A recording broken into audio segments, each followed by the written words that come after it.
Chapter 7. At Church. On the following Sunday morning Mr. Mordaunt had a large congregation. Indeed, he could scarcely remember any Sunday on which the church had been so crowded. People appeared upon the scene who seldom did him the honour of coming to hear his sermons. There were even people from Hazelton, which was the next parish. There were hardy, sunburned farmers, stout, comfortable, apple-cheeked wives in their best bonnets and most gorgeous shawls, and a half a dozen children or so to each family. The doctor's wife was there, with her 4 daughters. Mrs. Kimsey and Mr. Kimsey, who kept the druggist's shop, and made pills and did up powders for everybody within 10 miles, sat in their pew. Mrs. Dibble in hers. Miss Smith, the village dressmaker, and her friend Miss Perkins, the milliner, sat in theirs. The doctor's young man was present, and the druggist's apprentice. In fact, almost every family on the countryside was represented, in one way or another. In the course of the preceding week many wonderful stories had been told of little Lord Fauntleroy. Mrs. Dibble had been kept so busy attending to customers who came in to buy a pennyworth of needles or a ha'porth of tape, and to hear what she had to relate, that the little shop bell over the door had nearly tinkled itself to death over the coming and going. Mrs. Dibble knew exactly how his small lordship's rooms had been furnished for him, what expensive toys had been bought, how there was a beautiful brown pony awaiting him, and a small groom to attend it, and a little dog-cart with silver-mounted harness. And she could tell too what all the servants had said when they had caught glimpses of the child on the night of his arrival, and how every female below stairs had said it was a shame, so it was, to part the poor pretty dear from his mother, and had all declared their hearts came into their mouths when he went alone into the library to see his grandfather, for there was no knowing how he'd be treated, and his lordship's temper was enough to fluster them with old heads on their shoulders, let alone a child. "But if you'll believe me, Mrs. Jennifer, mum," Mrs. Dibble had said, "fear that child does not know, so Mr. Thomas himself says, and set and smile he did, and talk to his lordship as if they'd been friends ever since his first hour. And the Earl so took aback, Mr. Thomas says, that he couldn't do nothing but listen and stare from under his eyebrows. And it's Mr. Thomas's opinion, Mrs. Bates, mum, that bad as he is, he was pleased in his secret soul, and proud too, for a handsomer little fellow, or with better manners, though so old-fashioned, Mr. Thomas says he'd never wish to see." And then there had come the story of Higgins. The Reverend Mr. Mordaunt had told it at his own dinner-table, and the servants who had heard it had told it in the kitchen, and from there it had spread like wildfire.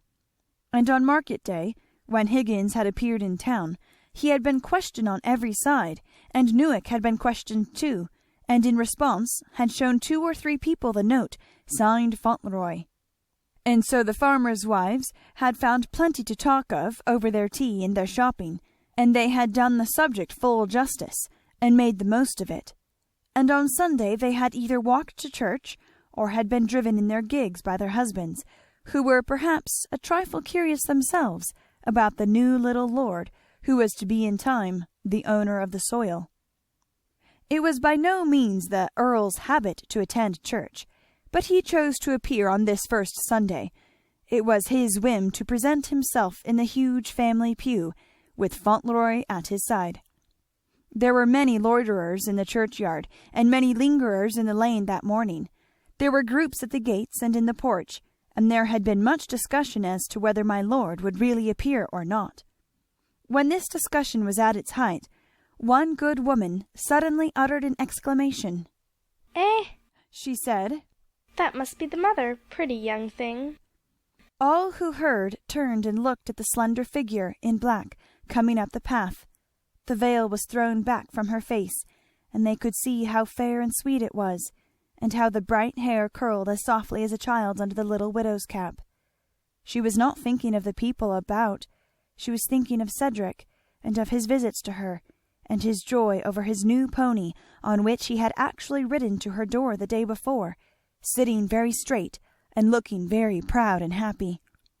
But soon she could not help being attracted by the fact that she was being looked at, and that her arrival had created some sort of sensation.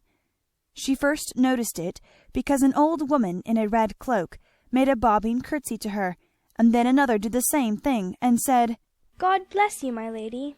And one man after another took off his hat as she passed. For a moment she did not understand, and then she realized that it was because she was little Lord Fauntleroy's mother that they did so, and she flushed rather shyly and smiled and bowed too, and said, "Thank you," in a gentle voice to the old woman who had blessed her. To a person who had always lived in a bustling, crowded American city, this simple deference was very novel, and at first just a little embarrassing. But after all, she could not help liking and being touched by the friendly warm-heartedness of which it seemed to speak. She had scarcely passed through the stone porch into the church before the great event of the day happened. The carriage from the castle, with its handsome horses and tall liveried servants, bowled around the corner and down the green lane. "Here they come!" "Here they come!" went from one looker-on to another. And then the carriage drew up, and Thomas stepped down and opened the door, and a little boy, dressed in black velvet, and with a splendid mop of bright waving hair, jumped out. Every man, woman, and child looked curiously upon him. "He's the captain over again," said those of the onlookers, who remembered his father.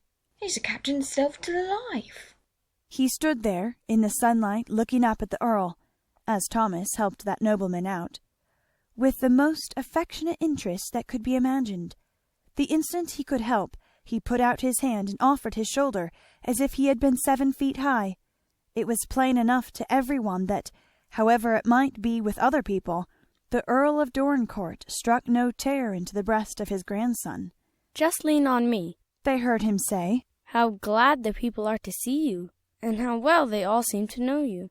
"Take off your cap, Fauntleroy," said the Earl. "They are bowing to you." "To me?" cried Fauntleroy, whipping off his cap in a moment, baring his bright head to the crowd and turning shining, puzzled eyes on them as he tried to bow to every one at once. "God bless your lordship," said the curtsying, red-cloaked old woman who had spoken to his mother. "Long life to you." "Thank you, ma'am," said Fauntleroy. And then they went into the church, and were looked at there on their way up the aisle to the square, red-cushioned and curtained pew. When Fauntleroy was fairly seated, he made 2 discoveries which pleased him. The first, that across the church where he could look at her, his mother sat and smiled at him. The second, that at one end of the pew, against the wall, knelt 2 quaint figures carven in stone, facing each other, as they kneeled on either side of a pillar, supporting 2 stone missals, their pointed hands folded as if in prayer, their dress very antique and strange. On the tablet by them was written something of which he could only read the curious words, "Here lieth ye body of George ye Arthur, first Earl of Dorincourt, also of Alison Hildegard, his wife." "May I whisper?" inquired his lordship, devoured by curiosity. "What is it?" said his grandfather. "Who are they?" "Some of your ancestors," answered the Earl, "who lived a few hundred years ago." "Perhaps," said Lord Fauntleroy, regarding them with respect. "Perhaps I got my spelling from them." And then he proceeded to find his place in the church service. When the music began, he stood up and looked across at his mother, smiling. He was very fond of music, and his mother and he often sang together, so he joined in with the rest, his pure, sweet, high voice rising as clear as the song of a bird. He quite forgot himself in his pleasure in it. The Earl forgot himself a little too, as he sat in his curtain-shielded corner of the pew and watched the boy. Cedric stood with the big psalter open in his hands, singing with all his childish might, his face a little uplifted happily, and as he sang, a long ray of sunshine crept in, and slanting through a golden pane of a stained glass window, brightened the falling hair about his young head. His mother, as she looked at him across the church, felt a thrill pass through her heart, and a prayer rose in it too, a prayer that the pure, simple happiness of his childish soul might last, and that the strange, great fortune which had befallen to him might bring no wrong or evil with it. There were many soft, anxious thoughts in her tender heart in those new days. "Oh, Ceddie," she had said to him the evening before, as she hung over him in saying good night before he went away. "Oh, Ceddie dear, I wish for your sake, I wish I was very clever and could say many wise things. But only be good, dear, only be brave, only be kind and true always, and then you will never hurt anyone, so long as you live, and you may help many, and the big world may it be better because my little child was born. And that is best of all, Ceddie. It is better than everything else that the world should be a little better because a man has lived, even ever so little better, dearest." And on his return to the castle, Fauntleroy had repeated her words to his grandfather. "And I thought about you when she said that," he ended, "and I told her that was the way the world was, because you had lived, and I was going to try if I could be like you." And what did she say to that? asked his lordship, a trifle uneasily. "She said that was right, and we must always look for good in people, and try to be like it." Perhaps it was this the old man remembered as he glanced through the divided folds of the red curtain of his pew. Many times he looked over the people's heads to where his son's wife sat alone, and he saw the fair face the unforgiven dead had loved, and the eyes which were so like those of the child at his side. But what his thoughts were, and whether they were hard and bitter, or softened a little, it would have been hard to discover. As they came out of the church, many of those who had attended the service stood waiting to see them pass. As they neared the gate, a man, who stood with his hat in his hand, made a step forward and then hesitated. He was a middle-aged farmer with a careworn face. "Well, Higgins," said the Earl. Fauntleroy turned quickly to look at him. "Oh," he exclaimed. "Is it Mr. Higgins?" "Yes," answered the Earl dryly. "and I suppose he came to take a look at his new landlord." "Yes, my lord," said the man, his sunburned face reddening. "Mr. Newick told me his young lordship was kind enough to speak for me, and I thought I'd like to say a word of thanks, if I might be allowed." Perhaps he felt some wonder when he saw what a little fellow it was who had innocently done so much for him, and who stood there looking up, just as one of his own less fortunate children might have done, apparently not realizing his own importance in the least. "I've a great deal to thank your lordship for," he said. "A great deal. "Oh," said Fauntleroy. "I only wrote the letter. It was my grandfather who did it. But you know how he is, about always being good to everybody. Is Mrs. Higgins well now?" Higgins looked a trifle taken aback. He also was somewhat startled at hearing his noble landlord presented in the character of a benevolent being, full of engaging qualities. Well, yes, your lordship," he stammered. "the missus is better since the trouble was took off her mind. It was worrying broke her down." "I'm glad of that," said Fauntleroy. "My grandfather was very sorry about your children having the scarlet fever, and so was I. He has had children himself. I'm his son's little boy, you know." Higgins was on the verge of being panic-stricken. He felt it would be the safer and more discreet plan not to look at the Earl, as it had been well known that his fatherly affection for his sons had been such that he had seen them about twice a year, and that when they had been ill he had promptly departed for London because he would not be bored with doctors and nurses.